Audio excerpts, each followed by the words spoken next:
व्रत और उपवास का महत्व हमारे देश में बहुत ज़्यादा है।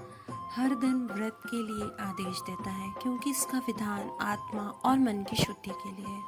व्रत एवं उपवास करने से ज्ञान शक्ति में वृद्धि होती है तथा सद्विचारों की शक्ति प्राप्त होती है। व्रत एवं उपवास में आहार का त्याग एवं सात्विक भोजन का विधान है। इसलिए व्रत आरोग्य एवं दीर्घ जीवन की प्राप्ति का उत्तम साधन है।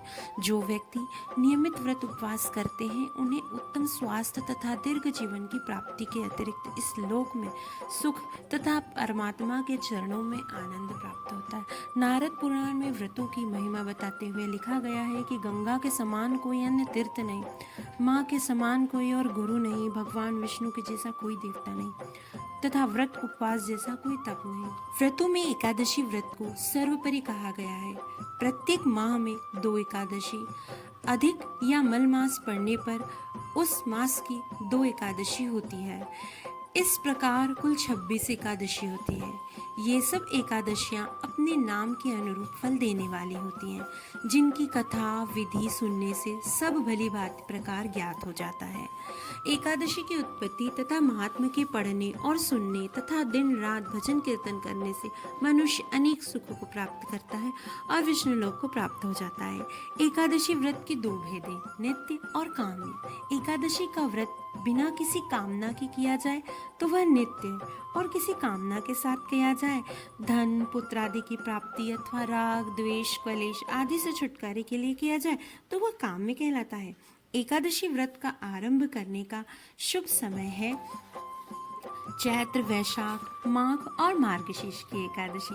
मलमास या अधिक मास गुरु शुक्र की अस्त रहते हुए दिन क्षय के समय से व्रत करना आरंभ कीजिए। भगवान विष्णु को समर्पित है एकादशी, इसलिए एकादशी के व्रत का और भी अधिक महत्व हो जाता है।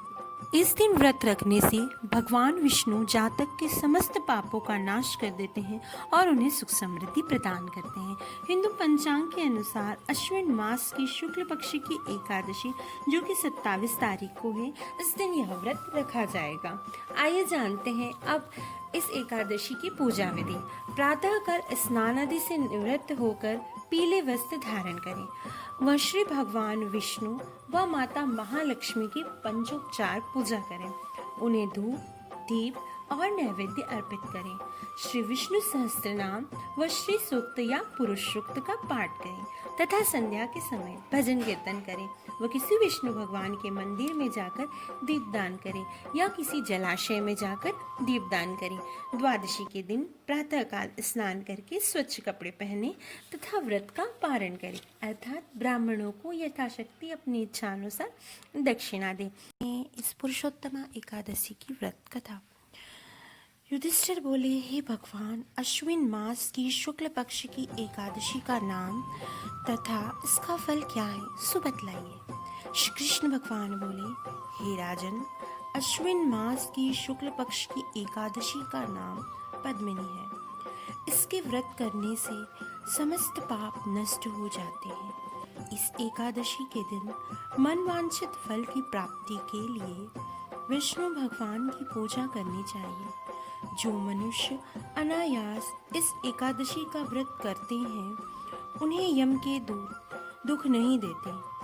जो विष्णु भक्त शिवजी की अथवा जो शिव भक्त विष्णु भगवान की निंदा करते हैं वे दोनों नरक में जाते हैं। इस एकादशी के व्रत से मनुष्य को सुंदर शरीर, धन्य धान और सुख समृद्धि मिलती है तथा अंत में स्वर्ग की प्राप्ति होती है। मनुष्य इस एकादशी के दिन भूमि, गौ, अन्न, जल, उपान, वस्त्र, छत्र आदि का दान करते हैं तथा जो मनुष्य तालाब, बगीचा, धर्मशाला, प्याऊ, अन्न क्षेत्र आदि बनवाते हैं उन्हें यम के दुख नहीं मिलते।